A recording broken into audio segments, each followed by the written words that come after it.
Dumiretso na nga siya ng uwi sa kondo para matawagan ng mga magulang. Mama, napanood niyo po sa news? Oo anak, ayos ka lang ba? Tanong nito. Okay lang ako, ma. May idea po ba kayo kung ano ang uri ng aswang yung pumapatay dito? Takang tanong ni Eman.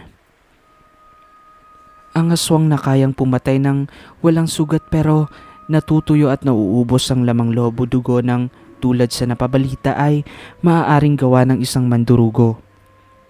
Paliwanag ng kanyang ina. Ano po ang mandurugo, ma? Sila ay mga magagandang nilalang na kayang mangakit ng natitipuhan nila. May babae at may lalaking mandurugo. Lalaki ang natagpo ang biktima kaya't malaki ang posibilidad na babae ang aswang na bumibiktima dyan. Dagdag pa ng kanyang ina. Paano po nila pinapatay ang biktima nila?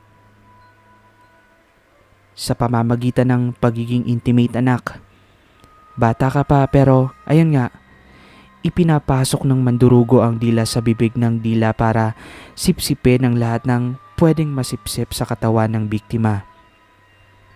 Anak, hindi basta-basta ang pagpatay na ginagawa nila. Inuunti-unti nila ang pagsipsip at binabalikan ng biktima hanggang sa matuyuan nito. Masinsi na paliwanag ng kanyang ina. Ganun pala, ma. May naaamoy kasi akong malansa sa school na parang nabubulok na laman kaso nawawala agad ang kakayahan ko kapag hinahanap ko yung pinagmulan. Saka po yung katabi ko sa isang subject sigurado akong aswang siya. Naaamoy ko kanina. Hindi karne ng tawang naamoy ko parang sa hayop. Wika ni Eman. Posibleng may gabay ang katabi mo sa klase dahil hindi amoy ng karne ng tao ang nalanghap mo. Ang nababahala ako ay yung naaamoy mong nabubulok na laman ng tao. Kapag ganoon ay hindi lang isa o dalawang tao lang ang nakain ng isang aswang. Napabuga ng hangin si Claire. Ang totoo, may ganyan ding cases dito. Hinahanapan pa namin ang solusyon ng papa mo. Katulong ko na rin ang samahan ng mga aswang para hanapin ang mga aswang na gala. Wika ng kanyang ina. Ma, pinapatanong din ni Major Bustillo kung makakabalik si Papa Andrew sa Maynila. Pati siya ay naghihinalang mga aswang ang ugat ng patayan sa syudad. Professor ko po siya, ma. Kamusta na siya? Magaling na ba siya? Tanong ng kanyang ina. Nakakalakad na, ma, pero may gamit siyang tungkod. Wika naman ni Eman.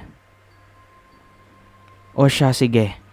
Tatanong ko sa papa mo kung ano ang plano niya at kung kailan siya magpapalipat. Pero tiyak na malabo pa sa ngayon dahil sa dami din ng kaso na hawak niya rito. Paliwanag ng kanyang ina. Sige po, ma, sasabihin ko kay Major. Dagdag pa ni Eman. Sige na at magpahinga ka na.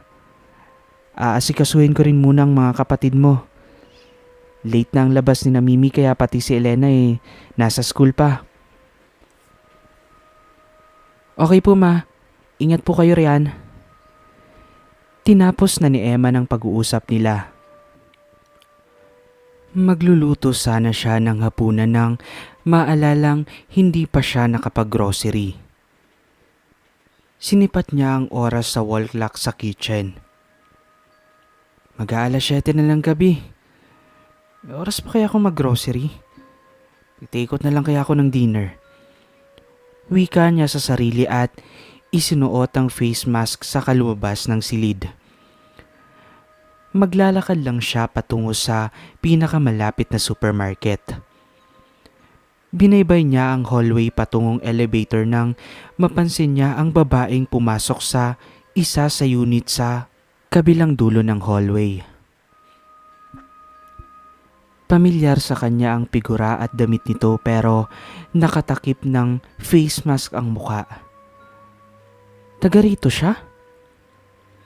Pamilyar ang professor niya sa history dahil pinagkaguluhan siya ng mga lalaking estudyante sa campus kanina, hindi lang sa klase nila. Nagkibit balikat na lang si Eman at sumakay na siya ng elevator. Inabot din ng 2 oras ang pamimili ni Eman sa grocery at pagbili ng dinner dahil sa haba ng pila. Bandang 9:00 na ng gabi nang makabalik siya sa kondo. Paglabas niya ng elevator ay nakasalubong niya si Professor Chavez. Hindi siya namukha nito dahil sa face mask na suot kaya hindi na lang niya binati. Hanggang sa dumiretso na nga siya sa unit niya. Kinabukasan, madilim pa ay nagising si Eman sa doorbell sa unit niya. Pinagbuksan niya nga ang mga ito at napansin niyang security ang mga nagdo-doorbell. Bakit ho? Ano po bang problema? Pupungas-pungas pa ng mata si Eman habang kaharapang 3 security ng kondo. Ayos ka lang ba, Totoy? Mag-isa ka lang sa unit mo kaya inalala ka namin. Sambit ng matangkad na security. Ayos naman po. May nangyari po ba? Nagtatakang tanong niya. May natagpo ang patay. Yung nakatira sa unit sa dulo nito. Sagot ng isa pang security. Nagdoorbell ang kasama nito sa katapat na unit ni Eman para kamustahin ang nakatira doon. Nagbukas naman ito ng pinto at nagulat si Eman dahil si Matthew ang naroon. Matthew? Ang alam niya ay sa dorm ito nakatira sa tapat ng school nila. Dito ka rin pala nakatira? Uncle ko ang taga rito. Pinalipat niya ako kagabi lang dahil magbabakasyon sila sa Amerika. Paliwanag ni Matthew. Ano ang nangyari? May natagpuan daw na patay sa dulo ng unit. Pareho silang sumilip sa gawin ng dulo ng hallway at nakita nila ang ilang staff ng kondo na nagkakagulo sa tapat ng unit. Nagulat si Eman dahil doon niya nakitang pumasok ang professor nila. Sir, sino ang namatay? Babae po ba? Tanong ni Eman. Parang may gustong ibulong ang utak niya na hinala pero gusto niyang makatiyak. Lalaki, naku iyo, hindi mo gugustuhin makita. Katulad siya ng nasa balita, tuyo at halos hindi makilala ng mama niya kanina. Iiling-iling na umalis ang security para puntahan ang mga residenteng malapit sa unit ng namatay. Nagkatinginan sina Eman at Matthew. Kailangan nating mag-ingat. Puro lalaki ang pinapatay. Sabay na tayong umuwi. Magkapit-bahay lang naman pala tayo. Suwestyon ni Matthew. Sige, ayos lang. Sinipat ni Emma ng mga CCTV sa hallway. Lahat ay wasak.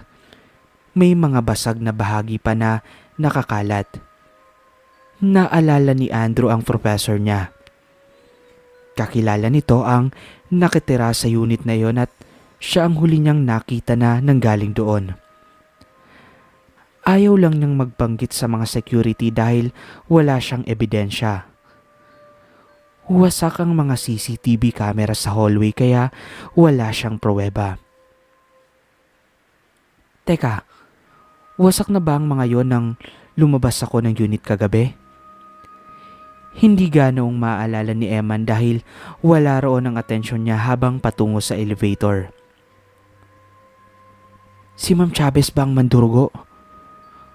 Wala siyang mapagsabihan ng mga iniisip niya kaya sinubaybayan niya ang kilos ng nasabing professor.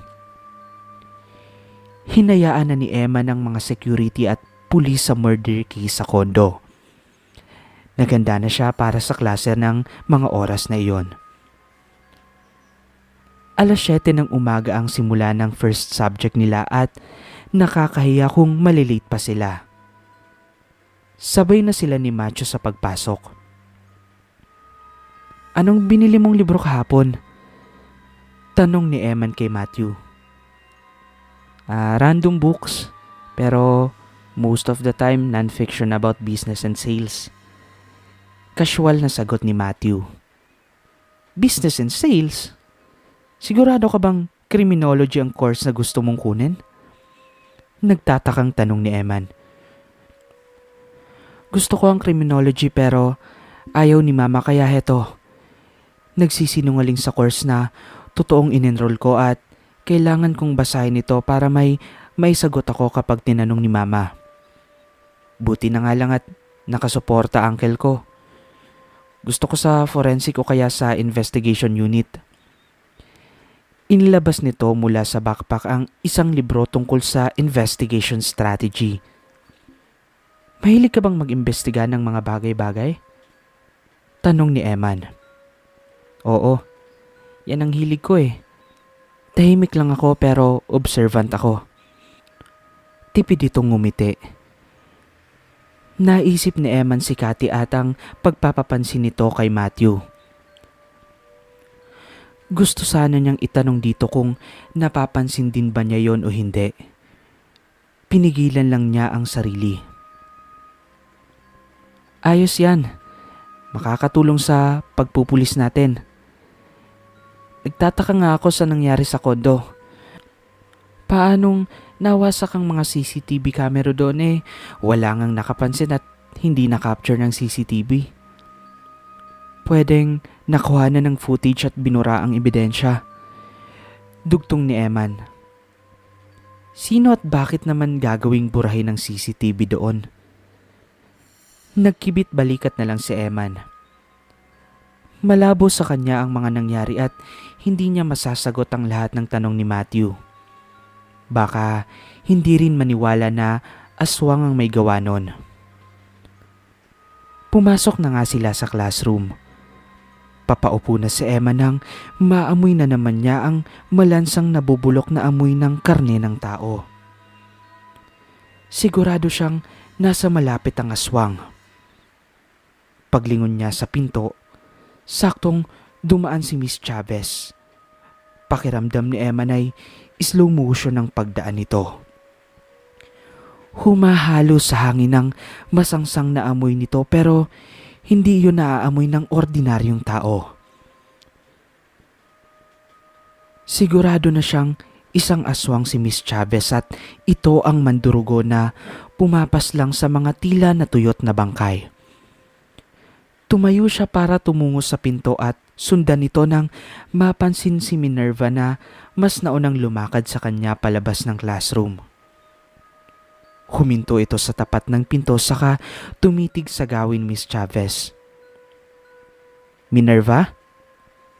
Banggit ko sa pangalan nito. Huminto siya sa likod ni Minerva. Yes?" Napalingon ito ng bahagya sa gawin ni Eman pero naiwan ng mga matang nakatitig kay Miss Chavez na huminto sa tapat ng pinto sa katabi naming classroom. "May problema ba?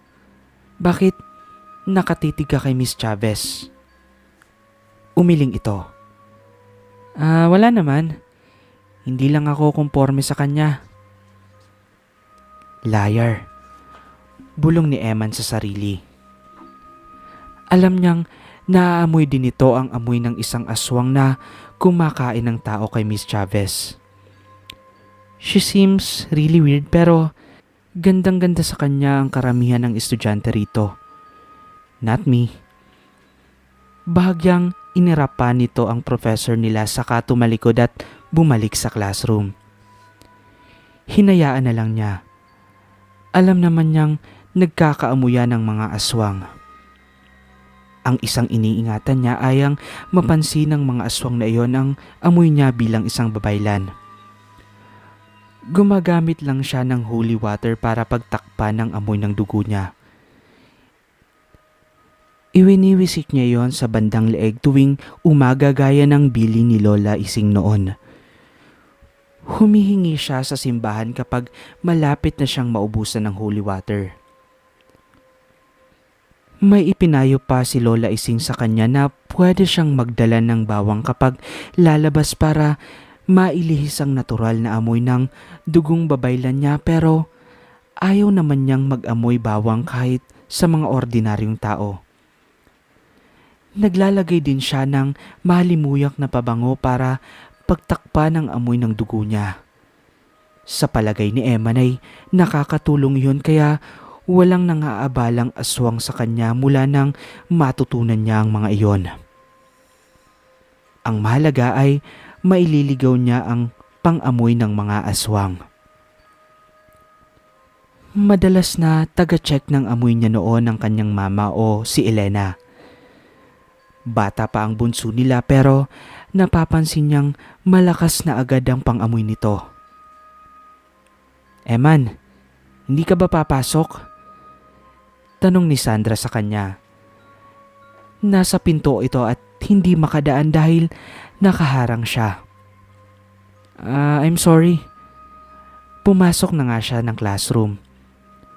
Ilang sandali ang lumipas ay pumasok sa classroom ang professor nilang lalaki. Payat po ito at maputla. Mukha itong may sakit at mauubusan na ng dugo. Nagpakilala itong Professor Calvin Chu. Inuubo habang nagsasalita. Napansin ni Emma na nakatitig dito ang katabing si Minerva. Hindi maalis ang mapupungay nitong mga mata sa professor nilang mukhang sakitin. Tumihim si Eman para maalis din ang tingin niya sa kaklase nang marinig niya ang bulong nito. Biktima rin siya ng babaeng yon. Napaangat ang ulo ko para muling pagmasdan ng professor nila. Literal na mukhang natutuyot ang itsura nito. May naghuhumiyaw sa utak niya na iligtas ang professor nila, pero hindi niya alam kung paano. Kailangan niyang masabihan ng professor na magpagaling muna at lumayo sa eskwelahan. Naalala niya ang sinabi ng mama niya na sa paraang intimate nagiging biktima ang mga lalaking nagugustuhan at napipisil ng isang mandurugo. Kung ganoon, naalala ni Emma ng eksenang narinig niya sa banyo ng mga lalaki. Don't tell me, siya yung parang humahalinghing sa banyo. Napaawang ang bibig niya. Pilit inaalala ang boses ng lalaki sa banyo at ang boses ng professor nila. No way. Kung pumasok pala siya noon ay baka nailigtas pa niya ang professor niya. Hindi niya alam ngayon kung may pagkakataon pang mailigtas ito. May magagawa pa kaya ang mga doktor para pagalingin siya? Tanong ni Eman sa sarili. Kakausapin ko siya mamaya pagkatapos ng klase para hikayating magpatingin. Pagkatapos nga ng klase ay nilapitan agad ni Emma ng professor nila. Ayos lang po ba kayo? Saglit na umubo si Mr. Chu. Ayos naman ako, walang problema. Naulanan lang kahapon.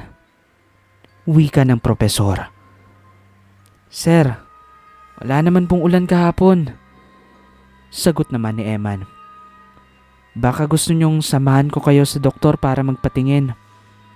Dagdag pa niya. Salamat iyo sa concern, pero ayos lang talaga ako. Tinapik nito si Eman.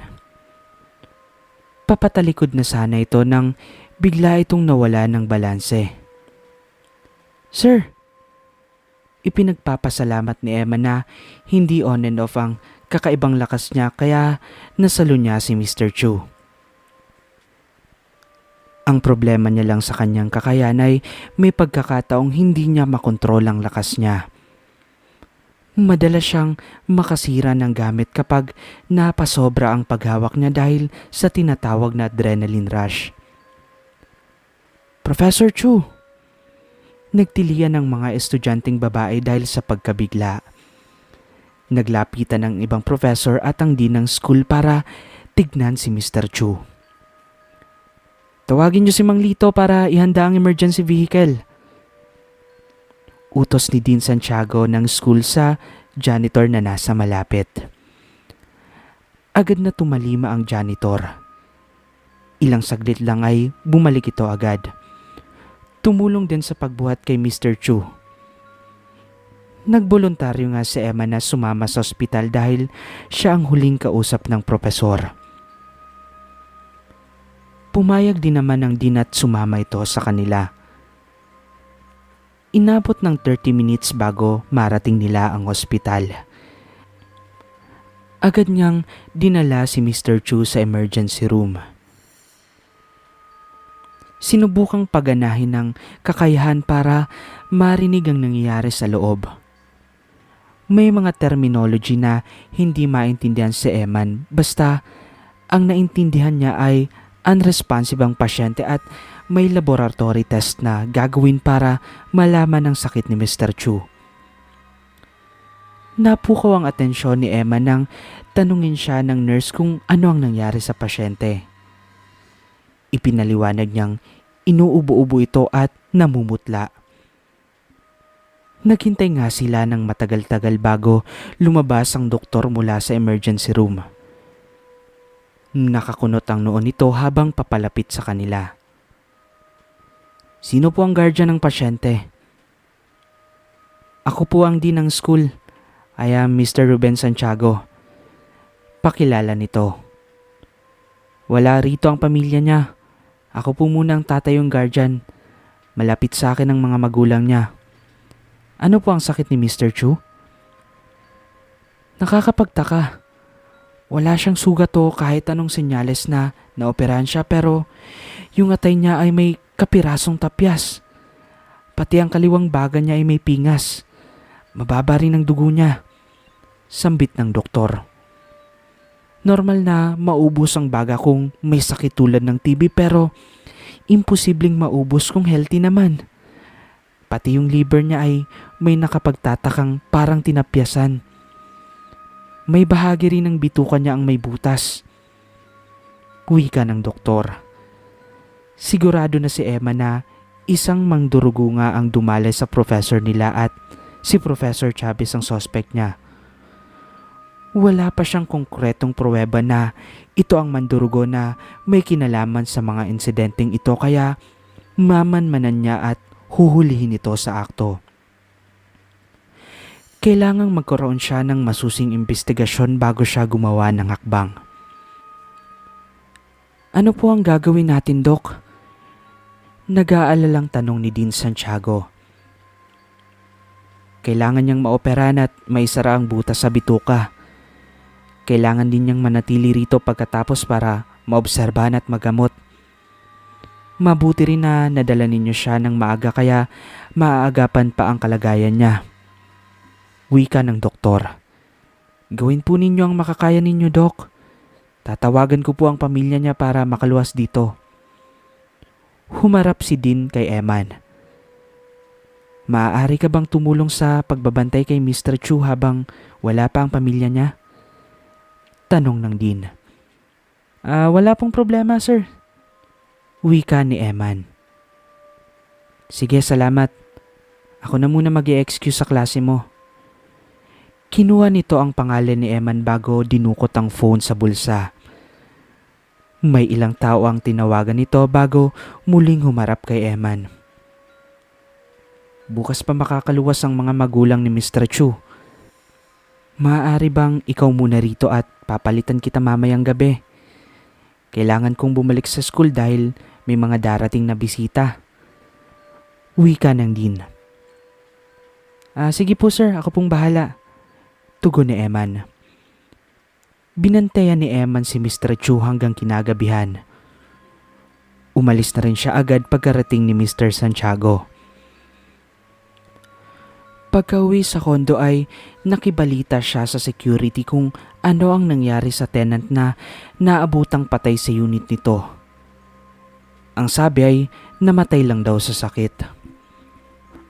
Nagdududa man ay hindi na nagtanong pa si Eman dahil Hindi naman niya nakita ang katawan nito.